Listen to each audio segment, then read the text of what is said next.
નમસ્તે મિત્રો, સ્વાગત છે તમારું મારા આજના નવા વિડીયોમાં. મિત્રો, આજે આપણે બનાવીશું મકાઈની બાટી. તેના માટે મેં 1 વાટકી મકાઈનો લોટ લીધો છે. એની સામુ આપણે નાની વાટકી ઘઉંનો લોટ લઈશું. થોડી આપણે કલોજી એડ કરીશું અંદર, અને આપણે એ અડધી વાટકી જેટલું તેલ લઈશું અને થોડો સોડા લઈશું ખાવાનો, અને મીઠું એડ કરીશું. તો આપણે સૌ પહેલાં પાણી ગરમ થોડું કરી નવશેકા પાણીથી આપણે લોટને તૈયાર કરીશું. તો આપણે પહેલાં પાણી ગરમ કરીએ. મિત્રો, હવે આપણે એક વાસણમાં મકાઈનો લોટ લઈ લઈશું, અને આપણે એની સાથે જે ઘઉંનો લોટ લીધો છે એ પણ આપણે આની અંદર એડ કરી દઈશું. હવે આપણે આમાં ટેસ્ટ મુજબ આપણે મીઠું એડ કરી લઈશું, અને આપણે પાણીને ગરમ કર્યું છે, તો એ પાણીથી આપણે ગરમ પાણીમાં જ આનો આપણે લોટ તૈયાર કરીશું. આપણે 1 ચમચી જેટલી કલોજી લઈ લઈશું. તમારે અજમાનો ઉપયોગ કરવો હોય તો પણ તમે કરી શકો છો.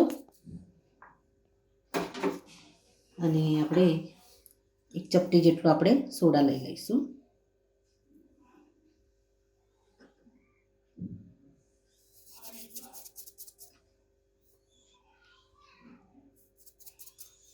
હવે આપણે મોણ નાખી દઈશું. અડધી વાટકી જેટલું આપણે મોણ લીધું છે. હવે આપણે પહેલાં તો લોટને સારી રીતે મસળી દઈશું મોણમાં.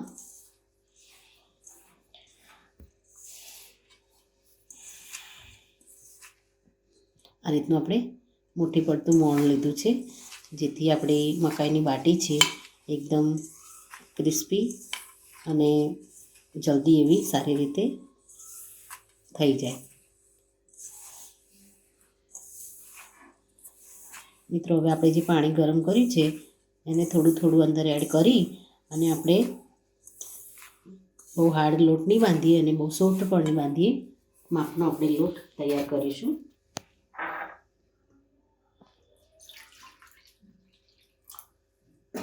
તો આપણે પાણી 1 વાટકી ગરમ કરીને જ લીધું છે. આપણે થોડું થોડું પાણી એડ કરી, અને આપણી આંગળીઓ દાજે નહીં એ રીતે સાવધાનીથી આ રીતે આપણે લોટને મસળી લઈશું. થોડું થોડું આપણે પાણી એડ કરીશું, એક સામટું આપણે પાણી એડ નહીં કરીએ.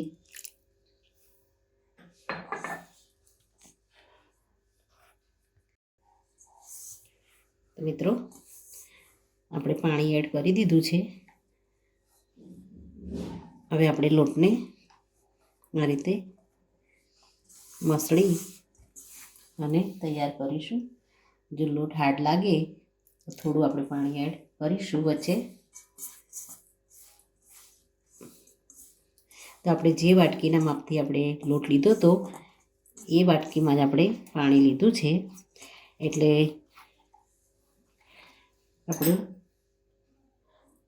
અડધી વાટકી ઉપર પાણી આપણે આની અંદર યુઝ કર્યું છે.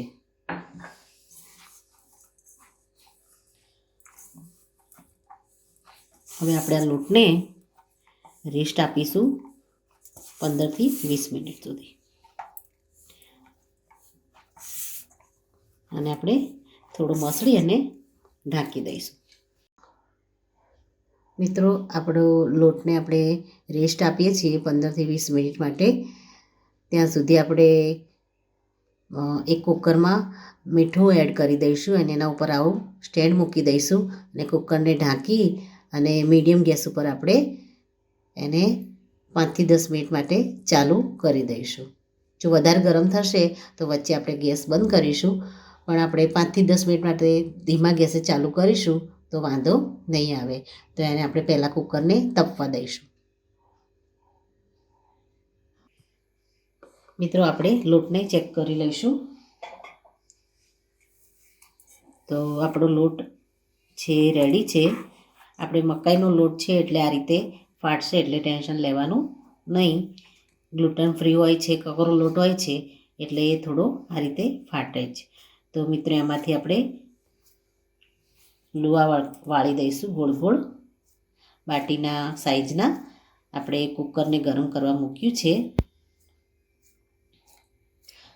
આપણે લોટને મૂક્યા બાદ પાંચેક મિનિટ પછી કુકરને આપણે ગરમ કરવા મૂકવાનું, તો કુકરે પ્રોપર ગરમ થઈ જાય અને આપણો લોટ પણ સારી રીતે સેટ થઈ જાય. તો આ રીતે આપણે મિત્રો ગોળ વાળી દઈશું અને એને વચ્ચેથી સહેજ દબાવી દઈશું, થોડું ચપટી કરી દઈશું, જેથી બાટી છે આપણી પ્રોપર શેકાઈ જાય.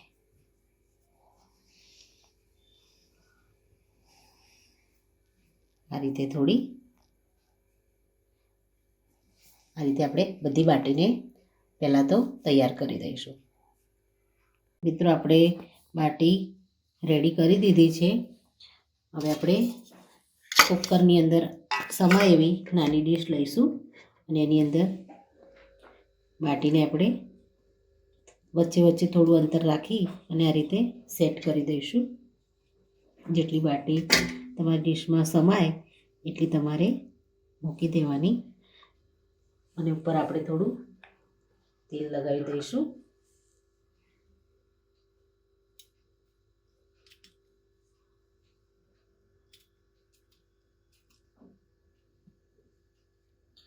હવે બાટીને આપણે કુકરની અંદર ડીશને આપણે મૂકી દઈશું.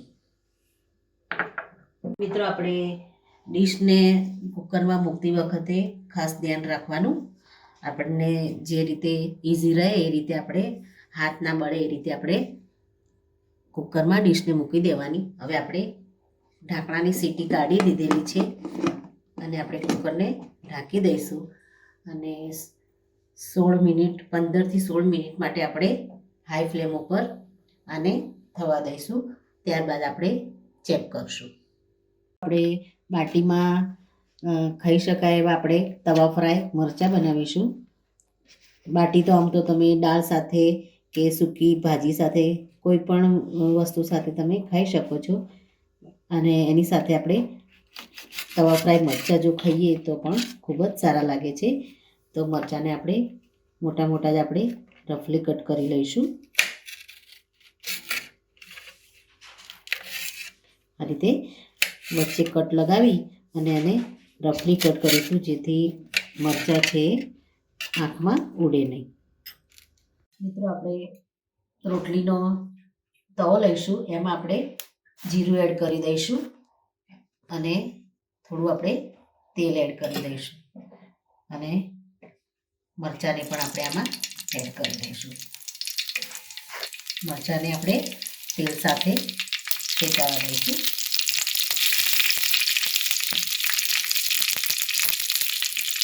નીચે થોડા ચટકે એટલે આપણે આને પલટાવી લઈશું. થોડા આપણે થવા દઈ પછી એમાં મીઠું અને હળદર એડ કરીશું. આ રીતે થોડા તેલ સાથે ભેળવી લઈશું. આપણે મરચાંને હવે થોડા આ રીતે પલટાવી લઈશું.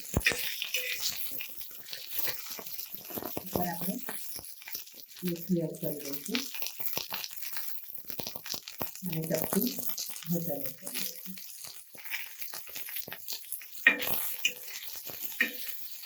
આ રીતે તવા ઉપર ફ્રાય કરેલા મરચાં ટેસ્ટમાં ખૂબ જ સરસ લાગે છે. હવે એકાદ મિનિટ માટે આ રીતે નીચેથી સાઈડથી એને થવા દઈશું. ત્યારબાદ એને પાત્રમાં કાઢી દઈશું.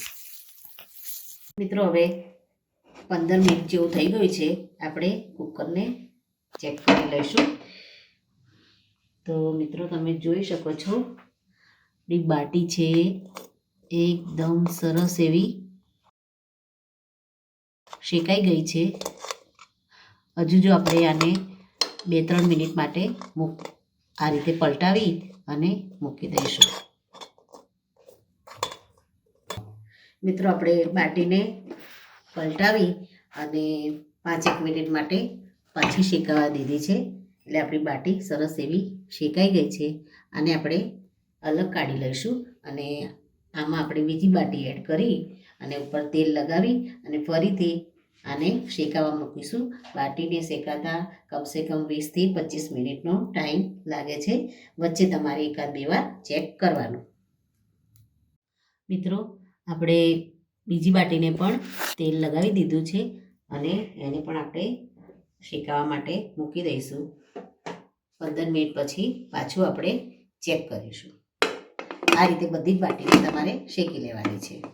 બાટીને ઘીમાં ડીપ કરી દઈશું અને આપણે એને સર્વ કરીશું.